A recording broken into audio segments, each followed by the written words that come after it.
imagine your normal morning routine, just for a second. It's Tuesday, April 29th, 2003. Just a completely average Tuesday. Right, totally average. You're in East Nashville. Your 13-year-old Tabitha Tuders, she's this straight-A student, loves horror movies, sings in the church choir. Yeah, a really good kid. Exactly. So she grabs her report card, leaves the house at like 7:30 a.m., and walks toward her bus stop at 14th and Bosco Bell Street.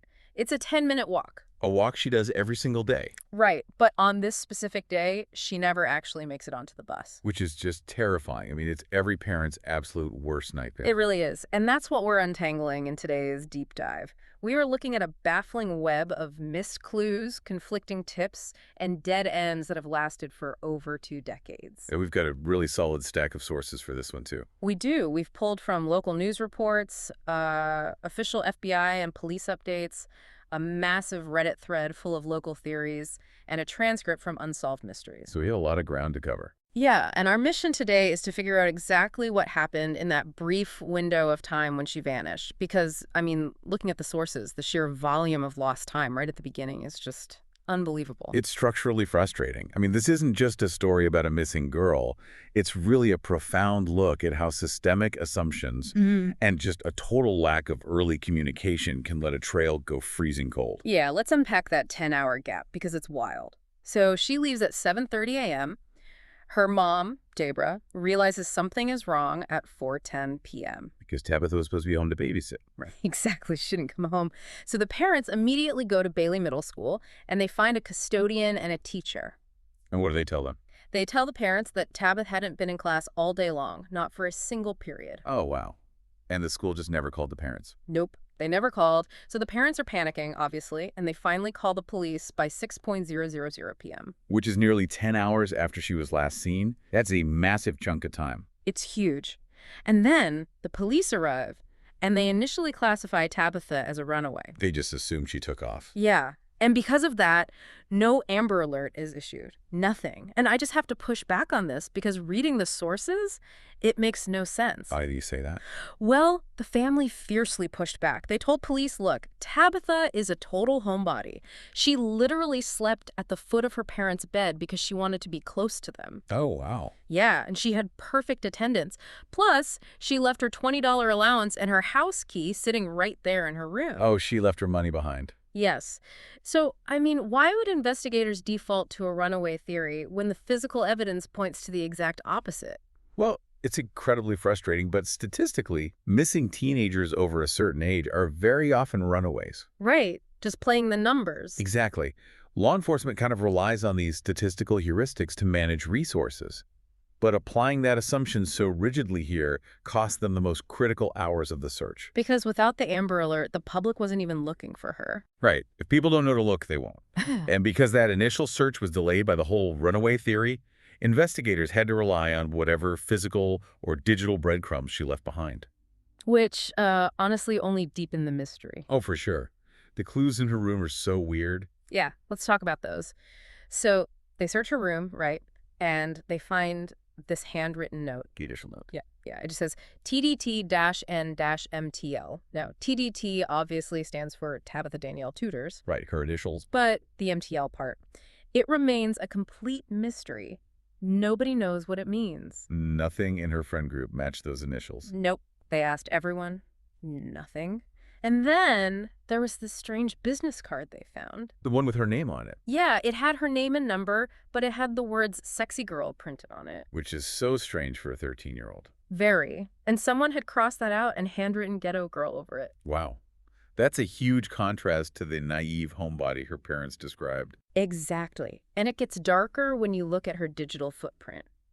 Or, well, the lack of it. The library computers. Yes. Tabitha had been using computers at the local public library to access chat rooms. Right, because early 2000s, not everyone had a computer at home, or if they did, it was in the living room where parents could see. Exactly. But the library computers were public. So many people used them. And they wiped the data, right? Yeah. The digital forensics team couldn't recover her chat history at all.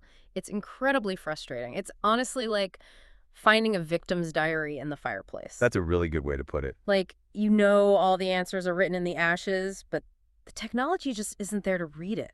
Yeah, and you look at all these clues together. The cryptic note, the business card, the unmonitored chat rooms. It really raises the question of grooming. You think someone was talking to her online? It's highly likely. It suggests a teenager exploring a much more mature secret life. A predator could easily have convinced her to meet up that morning. That makes so much sense. But since the digital trail was permanently erased, they really only had one physical witness at the bus stop. His account is terrifying. It really is. So there's this 11-year-old boy waiting at the bus stop, and he reported seeing Tabitha get into a red car. Did he get a look at the driver? He did. He described an African-American male about 30 to 40 years old wearing a baseball cap. Okay. And she just got in. Yeah, she got in. But here's the crucial part.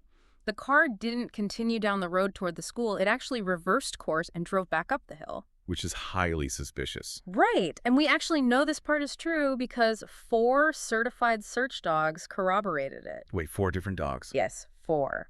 They tracked Tabitha's scent exactly along that reversing route right into an alleyway. Wow. That is undeniable physical evidence of the path she took. Exactly. But here's where it gets really interesting and honestly a bit frustrating, looking at the Reddit sources. Oh, the conflicting theories on the driver. Yes. So the boy's description actually matched Tabitha's sister's ex-boyfriend, Jamie's ex. Okay, so someone she might have actually known. Mm-hmm. That explains why she got in without a struggle. Right. But the sources completely conflict on this guy. One source says he drove a red car. But then a Reddit commenter claiming local knowledge says he didn't even own a vehicle at the time. Oh, that's messy. Very. He was investigated, he apparently passed a polygraph, and he supposedly had a time card alibi from his work. So he was cleared by police. Basically, yeah. And then, years later, a tipster claimed the car wasn't even red. They said it was green. A green Mustang, I think. Yeah. With a scorpion decal. Yes, exactly. So, I have to ask, if you're relying on the memory of an 11-year-old boy, how much weight can you really give to his description of the driver, or even the color of the car? Well, you have to take eyewitness testimony with a grain of salt, especially from a child under stress. The color of the car or the exact face of the driver might be fuzzy. Right. But the true value of that boy's tip isn't the paint job. It's the direction the car took. Right. Because the dogs back that up. Exactly. The science backed up the narrative that she got into a vehicle and was taken away from her normal route. So if she did get into that car, voluntarily or forcefully, the next question is, where did it go? And that's where the theories really point to this dark, sprawling network far beyond her neighborhood. Yeah, the trafficking theories. Let's get into that.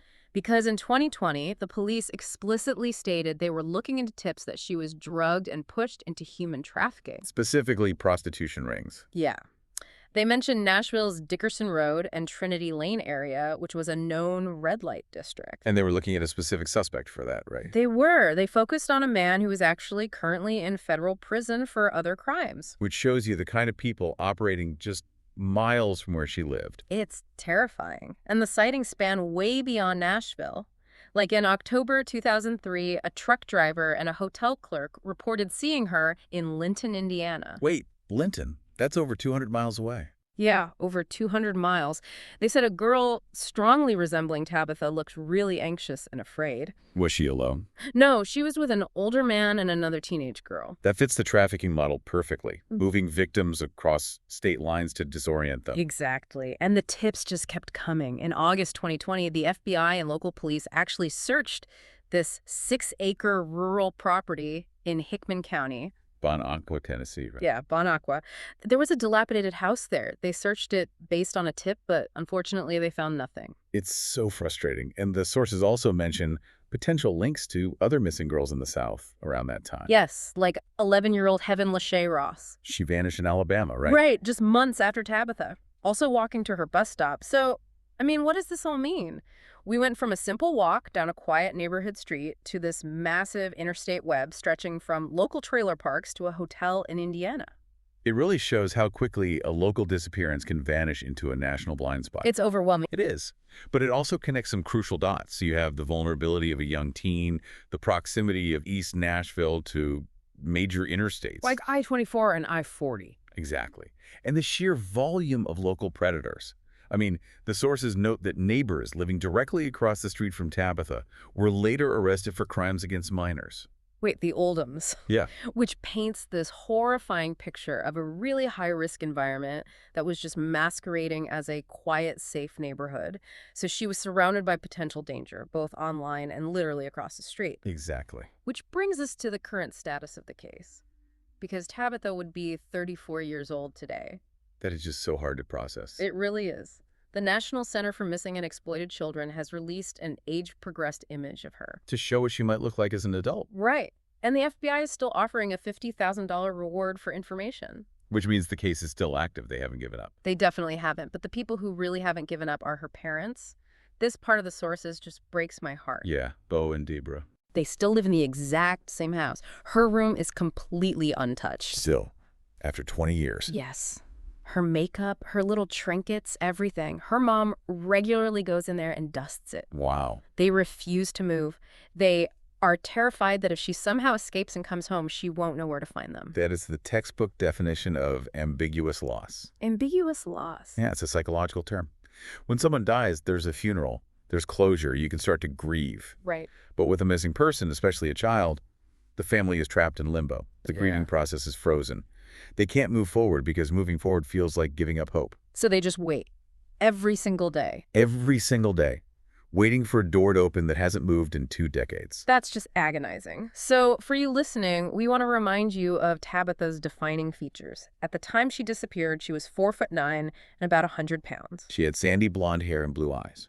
Right. And obviously she's 34 now, so she will look different. But she has permanent identifiers, a birthmark on her stomach, and a visible scar on her finger. Someone out there knows something. Someone knows what MTL stands for. Absolutely. So we want to leave you with the final thought today. Think about the phrase stranger danger. It's what we were all taught growing up. Exactly.